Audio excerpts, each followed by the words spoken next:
sehebat apapun prestasi akademikmu, kalau sampai tidak memuliakan orang tua, hampa di hadapan Allah Subhanahu wa ta'ala. Ada seorang laki-laki, kata Nabi, kalau nanti dia datang kemari minta doa sama dia karena doanya makbul. Sahabat heran, karena sahabat itu definisinya man laqiyan Nabi sallallahu alaihi wasallam wa amana bihi wa mata 'alal Islam. 3 definisi sahabat: orang yang berjumpa dengan Nabi, beriman dengan Nabi, dan matinya dalam keadaan Islam. Maka itu disebut dengan sahabat menurut ilmu hadis.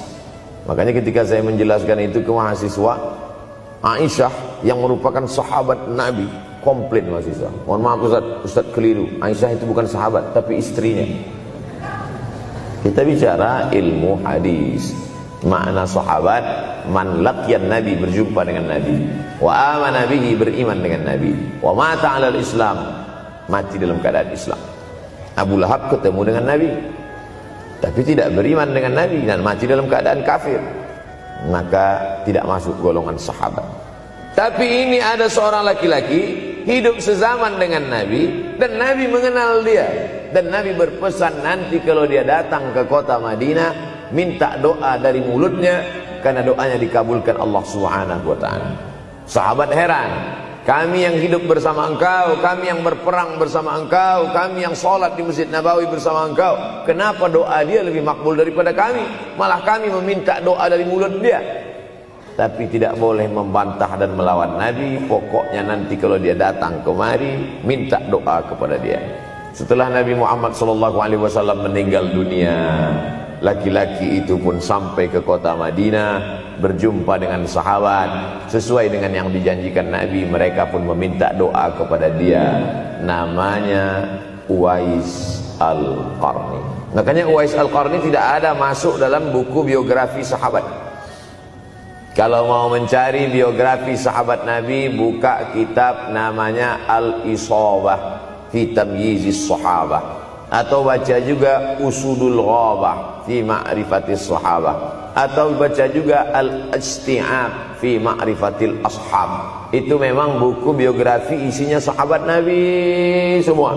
Sahabat Nabi klasifikasi. Yang pertama, Al-Ashra Al-Mubashsharuna bil Jannah, 10 sahabat yang dijamin masuk surga. Level kedua, sahabat Nabi yang ikut perang Badar. Berikutnya, sahabat Nabi yang masuk Islam sebelum hijrah. Berikutnya, barulah ujung sahabat Nabi masuk Islamnya setelah hijrah, setelah Islam kuat, barulah dia masuk Islam. Tapi nama Uwais Al-Qarni tidak ada di dalam, karena dia tidak cukup syarat untuk menjadi sahabat, karena dia tidak pernah berjumpa langsung dengan Nabi Muhammad sallallahu alaihi wasallam. Tapi kenapa doanya makbul? Ternyata dia tidak berjumpa dengan Nabi bukan karena dengki, bukan karena musuh, bukan karena tidak beriman. Dia tidak jumpa dengan Nabi, salah satu sebabnya adalah karena dia menjaga ibunya di Yaman. Makkah di tengah, Yaman di bawah, Syam di atas, negeri Syam. Tak ada hubungan dengan negeri paman Syam. Syam di atas, Yaman di bawah, Makkah di tengah. Liila fi Quraisy, perjalanan orang Quraisy. Ila fihim rihlatash shita'i was-shaif, perjalanan syita musim dingin, shaif musim panas. Musim dingin mereka ke Yaman, musim panas mereka pergi ke negeri Syam. Kenapa dingin ke Yaman? Karena Yaman ini kalau musim dingin tidak terlampau dingin, salju tidak turun. Kalau pergi ke negeri Syam, salju turun. Palestina, Yordania, Suriah, Lebanon. Suriah, Lebanon ada salju. Maka musim panas Nabi pergi ke negeri Syam, karena kalau musim panas di Yaman panas sekali. Sedangkan ke negeri Syam panasnya tidak seberapa. Perjalanan orang Arab Quraisy ini diceritakan Allah, di negeri Yaman itulah tempat kampung Uwais Al-Qarni. Tidak sempat dia berjumpa dengan Nabi, tapi doanya lebih makbul daripada orang-orang yang berada bersama Nabi, karena keutamaan berbakti kepada ibu. Kalau sama ayah boleh ngelawan Pak Ustaz? Enggak juga. Jangan ini nanti dijadikan dalil. Kamu kenapa lawan bapakmu? Ada seorang laki-laki. Ini kadang jamaah pandai motong-motong ceramah saya, hanya untuk mencari pembenaran. Sedangkan kita ngaji ini mau mencari kebenaran. 1000 dalil bagi orang untuk mencari kebenaran, tapi ada 1001 hujjah untuk orang yang suka mencari pembenaran. Nah, jadi kalau saya bicara tentang ibu, sesungguhnya ayah sudah masuk, karena tanpa ayah kita juga bukan apa-apa dan bukan siapa-siapa, walaupun jatah ayah sepertiga, sedangkan ibu lebih daripada itu. Man ahaqqun nas bi husni suhbati, siapa orang yang paling layak mendapatkan baktiku ya Rasulullah? Ummuka. Summa man, siapa lagi? Ummuka. Summa man, siapa lagi? Ummuka. Summa man, abuka. Itu yang menyusun itu Nabi SAW, bukan saya. Itu makanya ibumu, ibumu, ibumu, bapakmu. Kenapa Nabi 3 kali? Kenapa Nabi menyebut laki-laki 1 kali, perempuan 3 kali? Karena ibu mengandung, ibu melahirkan, ibu menyusukan. Siapa yang mau dapat 3 kali? Coba yang 3 ini. Mengandung, melahirkan, menyusukan. 3 ini belum bisa dilakukan oleh laki-laki dimanapun. Adapun merubah wajah sudah bisa. Makanya ada lady boy, wajah lady, betis boy. Tapi untuk mengandung tidak bisa. Ana Rahman, aku ini Rahman, kata Allah. Syaqaqtur rahim wa ja'altu lahu isman min ismi. Aku ciptakan satu makhluk di dalam perut perempuan, maaf, namanya rahim, dari namaku. Ini yang belum bisa dibuat dokter dimanapun di dunia ini, menciptakan rahim, belum bisa. Andai terpecah rekor ini, maka kebanggaan luar biasa bagi LGBT.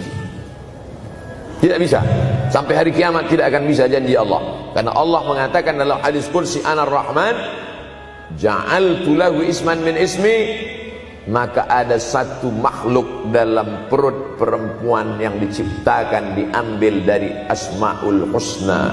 Sehebat-hebatnya laki-laki, dari ujung rambut sampai ujung kaki tidak ada di tubuhnya ini yang diambil dari Asmaul Husna, tak ada. Bahwa namanya dari Asmaul Husna ada, Abdus Somad.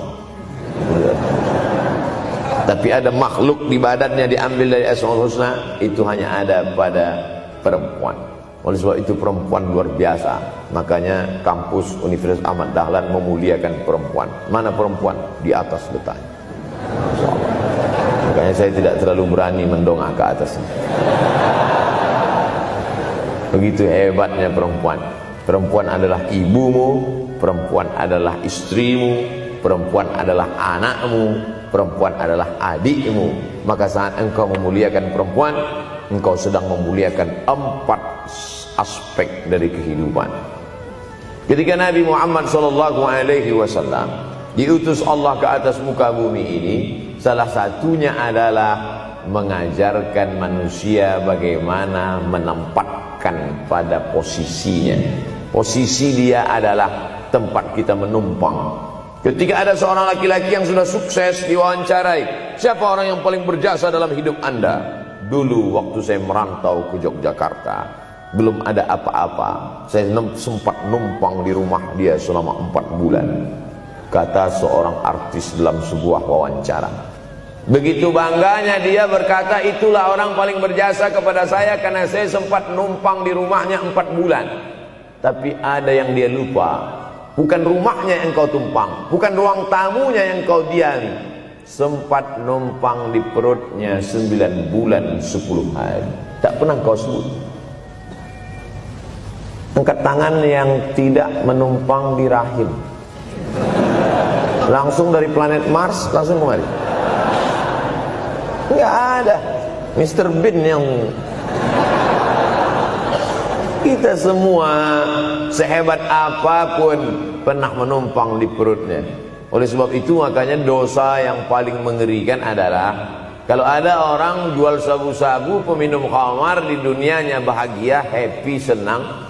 Itu Ustaz, pengedar narkoba, hidupnya aman, adem, ayam, tentram. Di akhirat azabnya baru diberikan Allah Subhanahu wa taala. Ada orang yang pelakor senior tapi hidupnya di dunia senang-senang saja, di akhirat nanti azabnya ditunda. Namanya istidraj. Istidraj diambil dari kata daraja, tertunda. Azab yang tertunda. Sudah jadi judul sinetron. Azab yang tertunda. Tapi ada satu perbuatan dosa yang pasti di dunia dirasakan. Apa itu? Durhaka pada orang tua. Orang yang durhaka pada orang tua, di dunia dia tetap dapat, di akhirat dapat sekali lagi. Itu janji Rasulullah SAW. Lama hidup banyak dirasa, jauh berjalan banyak dilihat, lama jadi ustaz banyak yang curhat. Maka tidak satu dua itu saya lihat dalam kehidupan. Hebat, rezeki banyak melimpah ruah, tapi jauh dari kebahagiaan. Apa sebab? Janji Rasulullah SAW. Orang yang durhaka pada orang tua di dunia sudah dapat, di akhirat dapat lagi. Dapat. Di mana letak keadilan Allah? Kenapa di dunia sudah dapat, di akhirat dapat lagi? Yang di dunia itu baru DP-nya, di akhirat baru kau rasakan cash. Oleh sebab itu jangan pernah melawan pada orang tua. Jangan pernah melawan. Apapun kata dia, jurus menghadapi orang tua ini tidak banyak, 3 saja. Kalau dia marah-marah, kalau dia cerewet, kalau dia ngamuk-ngamuk, pertama diam. Pulang kampung marah dia. Saya bolak-balik kirim uang belanja, kenapa kamu IP-nya 2,0? Diam. Yang kedua, diam. Yang ketiga, diam. Kalau belum bisa membahagiakan, jangan susahkan dia. Kalau belum bisa menunjukkan prestasi, jangan susahkan hatinya. Jangan sampai belum ketemu dengan wajah kita pun dia sudah susah hati. Baru nama kita muncul di HP-nya, kumat darah tingginya. Bunyi handphone dia lihat nama kita di situ, langsung berubah detak jantung. Karena ternyata bukan nama kita di situ dia buat. Siapa? Troublemaker. Oleh sebab itu jangan susahkan orang tua.